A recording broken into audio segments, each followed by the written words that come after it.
life. Lodged in your heart and mind right now is the power to walk into somebody's life, turn them on, and give them what the late Paul Tillich called the courage to be. The courage to be simply by a word of our affirmation. That might mean before you leave here tonight, reaching out a hand in reconciliation towards somebody with whom you're estranged. It might going home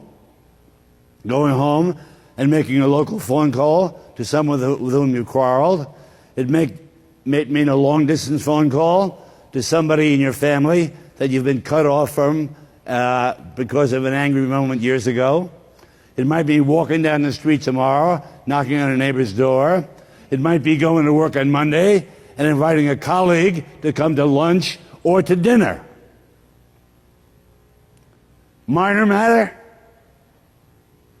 Paul says in Romans 13, this is the entire law of Christ and the prophets as well. He who loves his neighbor has fulfilled everything that Jesus taught, and the prophets as well.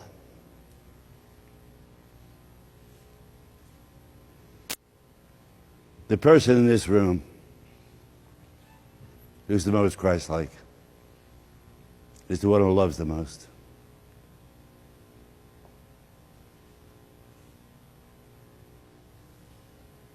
That's not my opinion. That's the word of Jesus that will judge us. I don't know of any more powerful illustration of healing through affirmation than in the dialogue between Don Quixote and Aldonza in The Man of La Mancha. If you're not familiar with the story, Aldonza is a trollop. She's been sleeping with every guy in the prison, sometimes for money, sometimes just for sheer pleasure, and she's lost every trace of self-respect. She's filled with guilt, shame, self-hatred because of her promiscuous sexual life. And Don Quixote comes striding into her life, and for utterly unselfish reasons, he attempts to befriend her, to infuse a sense of dignity, worth, and purpose. All his efforts fail. She rebuffs him at every turn.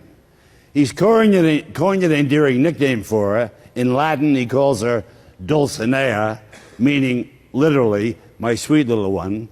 Other times he calls her my lady to give her a sense of aristocratic bearing. One day he calls out both names. Dulcinea, my lady. She takes off her apron, comes storming into his room, and in a voice that is seething with contempt, she says, my lady? Ha, ha, ha, ha, ha. I'm not your lady. I'm not any kind of lady. I was spawned in a ditch by a mother who left me there, naked and cold and too hungry to cry. I never blamed her. I'm sure she left hoping I'd have the good sense to die. And then, of course, there's my father. I'm told that young ladies can point to their fathers with maidenly pride. One was some regiment here for an hour. I can't even tell you which side. So of course I became as befitted my delicate birth, the most casual bride of the murdering scum of the earth. And you dare to torment me with my lady? I'm told that a lady has modest and maidenly airs, and a virtue I somehow suspect that I lack. It's hard to remember those maidenly airs in a stable laid flat on your back.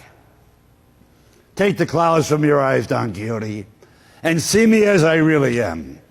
A kitchen slut, reeking with sweat, born in a dung heap to die in a dung heap, a strumpet men use and forget. If you feel that you see me not quite at my virginal best, cross my palm with a coin. I'll willingly show you the rest. Stop it.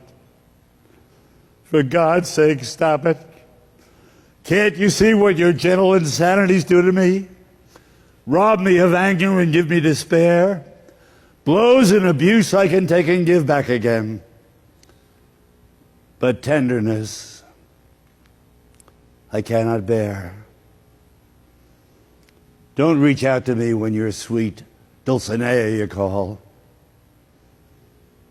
I'm only Aldonza. I know I'm only a whore.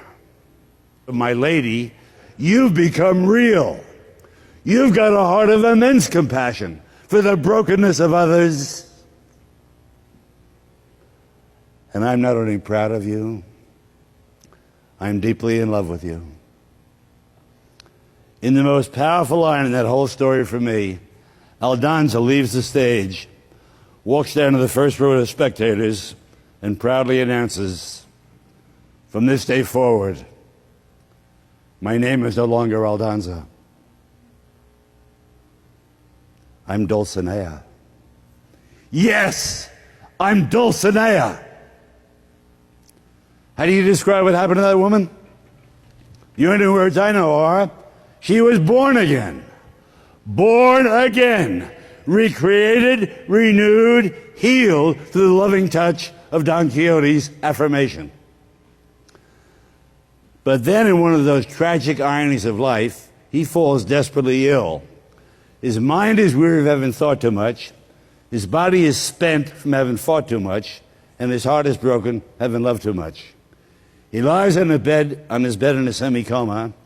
Aldonza, now Dulcinea, comes and kneels down beside him and plunges into the healing ministry of Jesus Christ. What did the Lord say the night before he died? If any one of you love me, you'll be true to my word. My Abba will love you, will come to you, and will make our home within you. Jesus spoke of the life of grace, amazing grace, not as some theological abstraction, not as some thingy concept up there and out there. For Jesus, grace was relationship.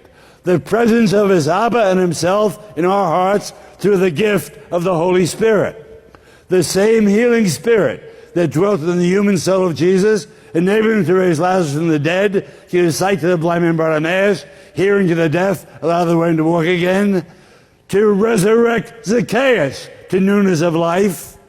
That's the identical healing Spirit dwelling in the gray soul of Larry Mullaney's father, empowering him to resurrect his own son to newness of life.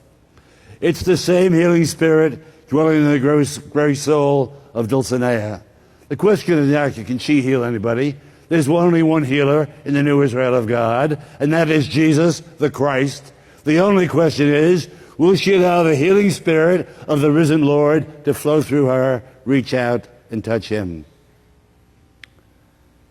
She says, please, Don Quixote, try to remember. Once you found a girl, and you called her Dulcinea. When you spoke that name, an angel seemed to whisper, Dulcinea, Dulcinea. Won't you bring back the bright and shining glory of Dulcinea? He hears the one word, awakens from his coma, sits up in his bed and says, Dulcinea, Dulcinea. Perhaps it wasn't a dream. You spoke of a dream, my Lord, and about the quest. Yes, the quest, the quest. What was the quest? To dream the impossible dream, but they're your own words. To fight the unbeatable foe, to bear with unbearable sorrow, to run where the brave do not go, to right the unrightable wrong, to love pure and chaste from afar, to try in your arms are too weary, to reach the unreachable star. You've got to remember, my Lord, you wrote the words. He looks at her and says, but this is not seemly, my lady, on thy knees to me. But you're not well, my Lord. Not well. What is illness to the body of a knight errant? What matter wounds? Each time he falls, he shall rise again. And woe to the wicked. Sancho, hear your grace, my armor, my sword. More misadventure? Yes, adventure too, my friend. For the trumpets of glory now call me to ride. Yes, the trumpets are calling, wherever I ride, ever staunch at my side, my squire and my lady shall be. For I am I, Don Quixote, the Lord of La Mancha. Destiny calls and recalls, the wild winds of fortune now blow, with us wherever they blow, onward to glory I go. He stumbles out of his bed, reborn, recreated, revitalized, renewed, healed through the loving touch of Dulcinea's affirmation.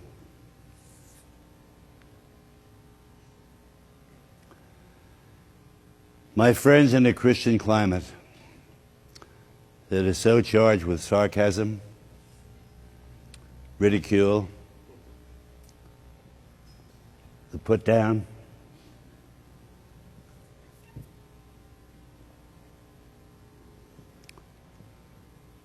your healing word of affirmation will carry with it the power of the risen Christ, who has called each one of us to join in his healing ministry.